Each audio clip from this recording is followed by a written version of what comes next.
नमस्कार, मैं हूं कविता सिंह। 3 लॉकडाउन और 54 दिनों बाद जब चौथा लॉकडाउन शुरू हुआ तो पहले ही दिन हजारों मजदूरों के सब्र का बांध जैसे टूट गया। भूख प्यास ठप रोजगार चल चलकर थक चुके प्रवासी मजदूरों के परिवारों का बेकाबू सैलाब दिल्ली उत्तर प्रदेश के बॉर्डर पर नजर आया। कोरोना संक्रमण के दौर में यह तस्वीर बार बार देश दुनिया के सामने आ रही है। भीड़ में कोरोना आग की तरह फैलता नजर आ रहा है, लेकिन कभी शराब की लाइनों में तो कभी घर वापसी के लिए परेशान मजदूरों की भीड़ के रूप में देश बार बार यह खतरा देखने को मजबूर है। सवाल यह उठता है कि हजारों बसें, सैकड़ों ट्रेनें मिलकर भी मजदूरों को उनके घर तक सुरक्षित क्यों नहीं पहुंचा पा रही हैं। देखिए रिपोर्ट। यहाँ रोज 2 बजे रात से खड़े हैं सर। क्या करेंगे यहाँ, ना रोटी मिला ना पानी मिला, क्या करेंगे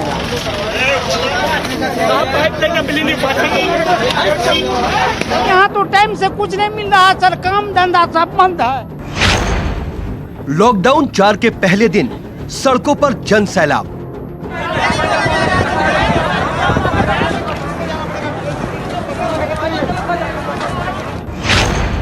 दिल्ली यूपी बॉर्डर पर प्रवासी मजदूरों की बेकाबू भीड़।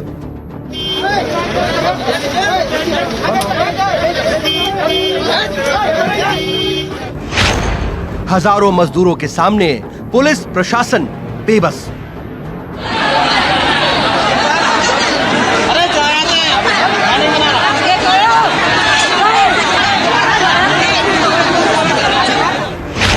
रजिस्ट्रेशन काउंटर पर मजदूरों से धक्का मुक्की।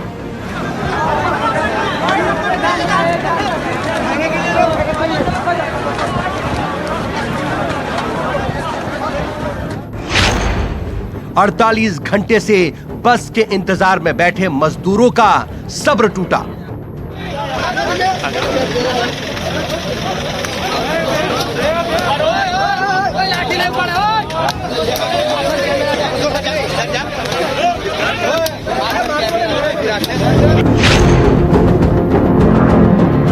यूपी के गाजियाबाद में रामलीला मैदान की ये तस्वीर कोरोना संक्रमण को लेकर आज की सबसे डरावनी तस्वीर है।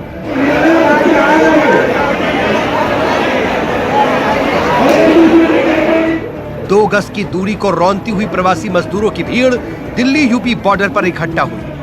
न सोशल डिस्टेंसिंग की चिंता, न एक दूसरे से संक्रमण फैलने का डर। एक दूसरे को धक्का देती ये भीड़ घंटों यूं ही खड़ी रही।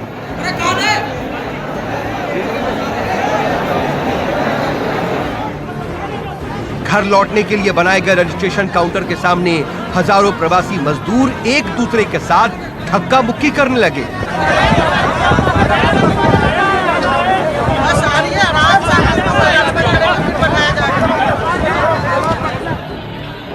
इतना ही नहीं, दर्जनों लोगों की भीड़ रजिस्ट्रेशन काउंटर पर चढ़कर हंगामा करने लगी। काउंटर पर बैठे पुलिस और प्रशासन के कर्मचारी भी इस भीड़ से दूरी नहीं बना सके। पुलिस कर्मियों ने धक्का देकर मजदूरों को काउंटर से नीचे उतारा। लाख कोशिशों के बावजूद मजदूरों की भीड़ के बीच न तो सोशल डिस्टेंसिंग कराई जा सकी और न ही सुरक्षित तरीके से उनकी स्क्रीनिंग ही हो सकी।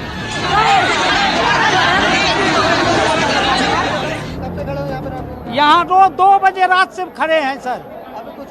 कुछ नहीं। कहाँ जाओगे? बिहार जाएंगे सर। खाना पीना दे रहे हैं लेकिन यहाँ तो टाइम से कुछ नहीं मिल रहा सर, काम धंधा सब बंद है। देश के कई राज्यों से आए मजदूरों को बॉर्डर एरिया की वजह से यूपी के गाजियाबाद में रोक लिया गया था। यूपी सरकार के मुताबिक अलग अलग जगहों के प्रवासी मजदूरों को घर भेजने के लिए यूपी सरकार ने ट्रेनों का इंतजाम किया है। गाजियाबाद में सोमवार को बिहार जाने वाले मजदूर को रोका गया और उन्हें ट्रेन से भेजने के लिए रजिस्ट्रेशन कराने के लिए कहा गया।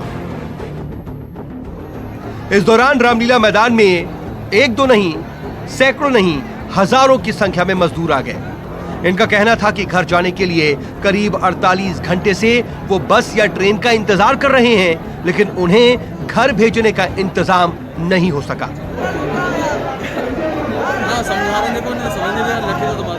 क्या करेंगे यहाँ, ना रोटी मिला ना पानी मिला, क्या करेंगे यहाँ ना काम है। कितनी देर से खड़े हो यहाँ पे रामलीला? यहाँ 4 बजे सुबह से नहीं लगे हुए लाइन में सर। अभी तो कुछ नहीं बता रहे? नहीं सर, कुछ नहीं। मेरा कभी फार्म खत्म हो गया। खबर है कि जिस वक्त गाजियाबाद के रामलीला मैदान में प्रवासी मजदूरों की भीड़ घर वापसी के लिए रजिस्ट्रेशन कराने जुटी थी, उसी समय आरोग्य सेतु ऐप करीब 500 मीटर की दूरी पर कोरोना मरीज होने का अलर्ट दे रहा था। लेकिन किसी को इस बात की चिंता नहीं थी। अपने परिवार, बच्चे, बुजुर्ग सबको साथ लेकर मजदूरों की भीड़ घर जाने के लिए रजिस्ट्रेशन करवाने के लिए धक्का मुक्की में जुटी थी। कई लोगों का आरोप है कि प्रशासन की ओर से आश्वासन के बावजूद उन्हें जबरन रोक कर रखा गया है। छोटे छोटे बच्चे गर्मी से बेहाल हैं। अब किस तरह उन्हें घर भिजवाया जाए?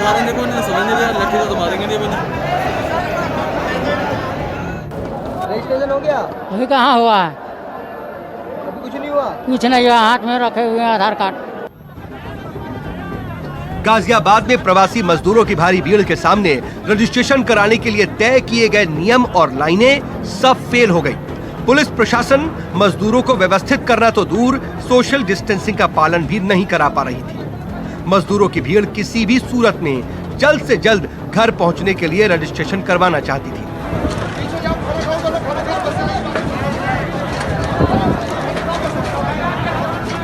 यहाँ से कुल 6 ट्रेनें चल रही हैं। 3 हमारे यूपी में आजमगढ़, बनारस और गोरखपुर के लिए है। उसकी पूरी व्यवस्था कबीरनगर रामलीला मैदान से है। जो ये सुल्लामल है रामलीला मैदान, यहाँ से हम सासाराम, पटना और एक और बिहार के 3 ट्रेनें हैं जो क्रमशः 1-1 घंटे के अंतराल पे हैं। ज़्यादातर लोगों का टिकट हो गया है। इसमें से टिकट से बस पे बैठ के जाने में इनको दिक्कत हो रही है। वो हम लोग डिसाइड कर लिए हैं। जो बचे हुए 500-700 लोग एक्स्ट्रा आ गए हैं, उनके लिए 50 बसें मंगाई गई हैं। वो सैनिटाइज हो रही हैं। टोटल सोशल डिस्टेंसिंग के साथ बसों पे बैठा के मेडिकल टेस्ट के साथ सभी गाड़ियों पे 40 पैकेट खाना है और उस 40-50 बोतल पानी रखे गए हैं और उनमें बैठा के इनको क्रम से भेज देंगे। गाजियाबाद से 6 श्रमिक स्पेशल ट्रेनें चलाई जा रही हैं। इनमें मजदूरों को ट्रेन से या खांसी जुकाम नहीं है, उन्हें ट्रेन में बिठाया जा रहा है। लेकिन इस दौरान मजदूरों की भीड़ रजिस्ट्रेशन के लिए बेकाबू होने लगी। लोगों का कहना था कि लॉकडाउन के दौरान करीब 2 महीने से जरूरत भर का राशन नहीं मिल पा रहा है, इसीलिए वो जल्द से जल्द ट्रेन से अब अपने घर लौट जाना चाहते हैं। बिहार जा रहा हूँ, पटना। यहाँ क्या रहते थे? यहाँ किराए पर रहते हो। यहाँ कब से खड़े हो? यहाँ कब से आए हुए हो? बहुत घंटे से खड़े हो, बहुत घंटे से। गाजियाबाद के रामलीला मैदान के अलावा कबीरनगर में भी मजदूरों की भारी भीड़ जुटी। रजिस्ट्रेशन के लिए जुटे मजदूरों की भीड़ इतनी ज्यादा बढ़ गई कि कुछ देर के लिए प्रक्रिया को रोकना पड़ा। दरअसल दिल्ली गाजियाबाद बॉर्डर पर कई राज्यों के मजदूर अलग अलग साधन के जरिए पहुंच चुके हैं। कुछ ऐसे भी हैं जो अब और इंतजार नहीं करना चाहते। भूखे प्यासे बच्चों के साथ करीब 2 दिन से बस और ट्रेन के इंतजार में बैठे मजदूर पैदल ही अब अपने घर जाने की जिद कर रहे हैं।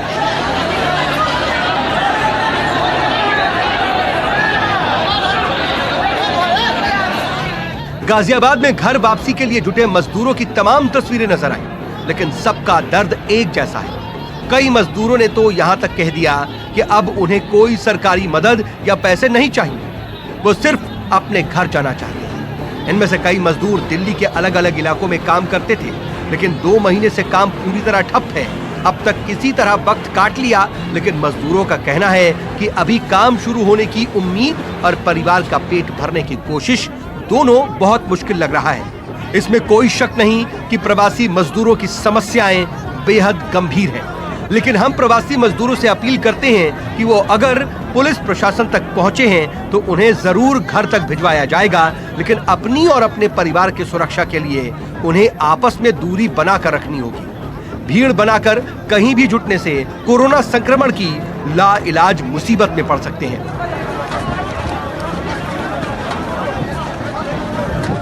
Bureau report, news 24।